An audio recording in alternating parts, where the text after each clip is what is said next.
फिर के गली गली तबाह, ठोकरें सबकी। अगर किसी को ठोकर लगी है तो वो दिल पर हाथ रखकर आ जाए। आज मैं उन जियालों की तरफ चलता हूं। यमन का एक कबीला बनु असद एक कबीला है, जिसमें रहने वाले एक शख्स है हारिसा, और उनकी बीवी, छोटा सा एक कुंबा, छोटा सा एक खानदान, 3 बच्चे थे। हारिसा और उनकी बीवी और 3 बच्चे। ये यमन का रहने वाला एक कबीला है। औरत अपने तीनों बच्चों को लेकर मैके जा रही थी, और बड़ा बेटा जो उस वक्त उम्र का 8 साल का था, जैद नाम था। काफिले पर अचानक डाकुओं का हमला हुआ और माल लूट लिया गया, और साथ ही डाकुओं ने ये जैद नामी छोटे से बच्चे को, 8 साल के बच्चे को भी गिरफ्तार कर लिया। एक माँ का कलेजा दहल गया कि मेरे 8 साल बच्चे को मुझसे छीना गया। बाकी 2 बच्चे तो साथ थे। माँ की कैफियत ऐसी थी कि पहाड़ों पर चढ़ जाती, चीखती थी, और अरबी में जो अशार कहती थी, अल्लाहु अकबर, आज भी मौजूद है। यमन की रहने वाली ये खातून पहाड़ों पर जाकर पुकारती थी कि कोई मेरे जैद को देखा है तो मुझे बता दे। और जब खबर बाप को आकर लगी, बाप जान निछावर करता था अपने बेटे जैद पर। बाप की ऐसी कैफियत कि खाना छोड़ दिया, और मिजाज में तब्दीली ऐसी आ गई कि लोगों से मिलना तक छोड़ दिया अपने बेटे की जुदाई के गम में। यमन वाले कहते थे कि हारिसा का बेटा जो गुम हुआ, यूसुफ गुमगश्ता है, यानी एक दूसरा यूसुफ है। जैसे हजरत याकूब अलैहिस्सलाम के बेटे यूसुफ की अलैहिस्सलाम की दूरी हुई थी तो आपने गम किया था, हारिसा ने अपने बेटे जैद की जुदाई में बहुत रोया। और वह अशार जो अरबी में लिखे जाते थे, यमन में जब वो अशार पढ़ते तो अपने जो दुश्मन होते वो भी रो पड़ते थे। बाप की जुदाई के गम के अशार लोगों को रुलाते थे। जमाना गुजर गया। अब डाकुओं ने उस जैद का किया क्या था, कुछ साल अपने पास रखा, और उकास के मेले में, मक्का के करीब एक मेला लगता था, और उस मेले में लाकर जैद को गुलाम बनाकर बेच दिया। जब बेचा तो ये जैद गुलाम बनकर के किसके हवाले आया, खदीजा बिन्त खुवैलिद, उम्मुल मोमिनीन हजरत खदीजा रज़ियल्लाहु ताला अन्हा के घर हजरत हकीम बिन हिजाम के जरिए से। जब ये गुलाम हजरत खदीजा के घर आया तो उस वक्त 15-16 साल की उम्र थी। पहली नजर मुस्तफ़ा करीम की पड़ी थी। रसूल रहमत सल्लल्लाहु ताला अलैहि वसल्लम ने हजरत खदीजा के घर इस नौजवान को देखा। अदब में कामिल था, गुफ्तगू के सलीके अच्छे थे, लोगों से मुलाकात के तौर तरीके बताते, बड़ा खानदानी आदमी। जब ये पहली नजर मेरे मुस्तफ़ा करीम सल्लल्लाहु अलैहि वसल्लम की पड़ी तो उम्मुल मोमिनीन खदीजा से कहा, मेरे आका ने अगर आप बेहतर समझें तो ये गुलाम मेरे हवाले कर दे। क्या किस्मत है जिसको खुद रसूलुल्लाह खरीद। जैद को खरीद लिया, बल्कि तोहफतन हुजूर को दे दिया गया। गुलामी का दौर है। जैद यही वो हारिसा के बेटे हैं, नबी मुकर्रम सल्लल्लाहु ताला अलैहि वसल्लम के हवाले आ गए। दिन रात मुस्तफ़ा करीम के साथ गुजर रहे हैं। तरबियत भी किसी ने सरवरे अंबिया ने की, और नौजवान के तौर तरीके ऐसे। मेरे अजीज़ों, आपको पता है ये वो जैद है जिसके बारे में मैं आपको बताऊं। हुजूर पाक सल्लल्लाहु ताला अलैहि वसल्लम के चंद दिनों के बाद मक्का में मशहूर हो गए। मोहम्मद सल्लल्लाहु ताला अलैहि वसल्लम का अगर कोई महबूब है तो वो जैद है। हज़रत अबू बकर सिद्दीक़ रज़ियल्लाहु ताला अन्हु भी इस बारे में फरमाते कि जैद को जो कराबत थी उस पर मुझे रश्क था हुजूर अकरम सल्लल्लाहु अलैहि वसल्लम का। अब जमाना बीतता गया, जैद के घर छूटे, खानदान छूटा, माँ छूटी, बाप छूटे, गुलामी का दौर चल रहा है।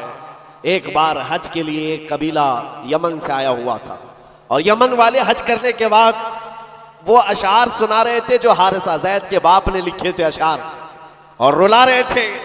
वहां जब ये कबीला यमन के वो अशार पढ़ करके सुना रहा था, यही जैद वहां से गुजर रहे थे। यमन वालों ने देखा, पहली नजर में पहचान लिया, ये वो जैद है जिसका बाप पूरे यमन को रुलाता है इसकी जुदाई में। यह मक्का हरम काबा के पास क्या कर रहा है। लोगों से पूछा कौन है, लोगों से पूछ करके जैद को बुलाया गया। पूछा तुम्हारा नाम का, जैद, बाप का नाम हारिसा। लोगों ने कहा तुझे पता भी है तेरी माँ का क्या हाल है, तेरे बाप का क्या हाल है। तेरी माँ रोज पहाड़ों पर चढ़ जाती है, आसमान को पुकारती है कि आसमान बता मेरा जैद जिंदा है तो मैं जीने की तमन्ना रखूं। बाप तेरा अशार लिख करके यमन को रुलाता है। जैद ने कहा कि हो सकता है, लेकिन जाओ, अगर मेरे माँ बाप इस गम में रोते हैं तो उनको मेरा सलाम कहना और यूं कहना कि उन्हें गुमगश्ता ऊंट की तरह मुझे तलाश ना करे, इसलिए कि उनका जैद उनकी गोद से कई बेहतर गोद में है। यमन वालों को यह जवाब देकर भेज दिया, गुमशुदा कोई बच्चा अपने माँ बाप की खबर पाले तो क्या होना चाहिए, लेकिन यहाँ कैफियत बदली हुई है, यहाँ कैफियत बदली हुई है। हुजूर पाक सल्लल्लाहु ताला अलैहि वसल्लम की इस गुलामी में दिन रात गुजरते रहे, शब रोज गुजरते रहे। मेरे अजीजों, जिसको हो दर्द का मजा नाज़े दवा उठाए। आपको मैं बताऊं, ये कबीला यमन का गया और जा करके जैद के माँ बाप से कहा, हारिसा और उनकी माँ से कहा, तुम्हारा गुमशुदा बच्चा मिल गया, हरम काबा में हमने उसको देखा है और सुना है मोहम्मद नामी अरब के एक मशहूर शख्स की गुलामी में है और उनकी सखावत भी, दरिया दिली भी, रहम दिली भी मशहूर है। माँ और बाप ने खबर पाते ही महीनों का सफर दिनों में तय कर लिया, दौड़ते भागते मक्का पहुंचाए और जैसे पहुंचे पूछा कहाँ रहते हैं मोहम्मद सल्लल्लाहु अलैहि वसल्लम। हुजूर पाक सल्लल्लाहु अलैहि वसल्लम हरम काबा के पास ही उनको मिल गए। माँ इतना रोई, बाप इतना रोए, हुजूर पाक सल्लल्लाहु अलैहि वसल्लम को उन पर तरस आ गया। पूछा क्या बात है? कहा हमारा बच्चा गुम हुआ था, सालों बीत गए, अब तक हमने खाने का मजा नहीं चखा और हम सब की जिंदगी ऐसी वीरान सी लगती है कि उसके बगैर जिंदगी में अंधेरा है। पूछा हुजूर ने, कौन है तुम्हारा बच्चा? कहा उसका नाम जैद है और सुना है वह आपकी गुलामी में। हुजूर पाक सल्लल्लाहु अलैहि वसल्लम ने फरमाया, जैद तुम माँ बाप हो जैद के? कहा हाँ, अगर आप मुनासिब फरमा समझे तो हमें हमारा जैद लौटा दें। आप अल्लाह की तरफ से सुना गया है बड़ा रहम दिल रखते हैं, हमारे लिए अपना जैद लौटा दें। हुजूर पाक सल्लल्लाहु अलैहि वसल्लम ने कहा, मैं किसी के बाप और किसी की माँ से उसके बच्चे को अलग नहीं करना चाहता, लेकिन फिर भी ये फैसला मैं जैद के ऊपर छोड़ता हूँ। वो चाहे तो मुझसे आज़ादी ले ले, बगैर किसी रकम के, बगैर किसी फिदिये के गुलामी से आज़ाद करता हूँ और तुम उसे ले जाओ, और अगर नहीं तो फिर उसकी मर्जी जो हो उस पर अमल किया जाए। फिर माँ बाप को ला करके जैद के सामने खड़ा किया जाना था। मौर्रिखीन ने जो तारीख लिखी है, पढ़ते हैं तो आंखें आप दीदा हो जाती हैं। मेरे अजीज़ों, रसूल पाक सल्लल्लाहु अलैहि वसल्लम अपने घर ये दोनों माँ बाप को जो बिछड़े हुए बच्चे की जुदाई में रोते हुए आए थे, चचा भी साथ था, हुजूर अपने घर ले आए और उसके बाद जैद अपने कामों में मसरूफ थे। बुलाया, जैद इधर आ जाओ। आए जैद, जैसी पहली नजर पड़ी बाप पर, माँ पर, क्या कैफियत होनी चाहिए। बरसों का बिछड़ा हुआ बच्चा है, बरसों से दूर रहने वाला, माँ बाप की मोहब्बत में ये जुदाई के गम बर्दाश्त करने वाला। एक नजर उठाई, फिर नजर झुका ली और सरवरे कायनात की तरफ देखने लगे। मेरे आका ने पूछा, जैद तुम जानते हो इनको? कहा हाँ या रसूल अल्लाह, ये मेरे बाप हैं, ये मेरे चाचा हैं, ये मेरी माँ है। हुजूर ने पूछा, जैद तो फिर मिलते क्यों नहीं? बरसों के बिछड़े हुए हो, फिर उनके पास जाते क्यों नहीं? जैद ने कहा, या रसूल अल्लाह, आपके चेहरे को देखने के बाद फिर किसी के चेहरे की तरफ हम नजर नहीं उठाते। तेरे कदमों में जो है गैर का मुंह क्या देखे, कौन नजरों में जचे देख के तलवा तेरा। रसूल पाक सल्लल्लाहु अलैहि वसल्लम ने फरमाया, जाओ जैद मिल लो, माँ से मिल लो, बाप से मिल लो। माँ ने कलेजे से लगाया और चूमना शुरू किया, बाप ने माथा चूमा। यह अजीब मंजर था। बहुत देर गुजर गई इनके लाड़ो प्यार के इजहार की। उसके बाद रसूल रहमत सल्लल्लाहु अलैहि वसल्लम ने फरमाया, जैद तुम्हारे साथ ये हादसा हुआ था, इतने सालों तुम अपने माँ बाप से अलग रहे, अब फैसला तुम्हारी मर्जी पर है, तुम जहां जाना चाहते हो जा सकते हो। यमन अपने कबीले जाओ, अपने खानदान, अपनी माँ और अपने बाप, अपने भाइयों के पास जाओ। हजरत जैद उस वक्त खड़े होकर कहते हैं, मक्का वाले ये मंजर देखने के लिए हुजूर के घर के अतराफ जमा हो चुके हैं, बहुत सारे जमा हैं।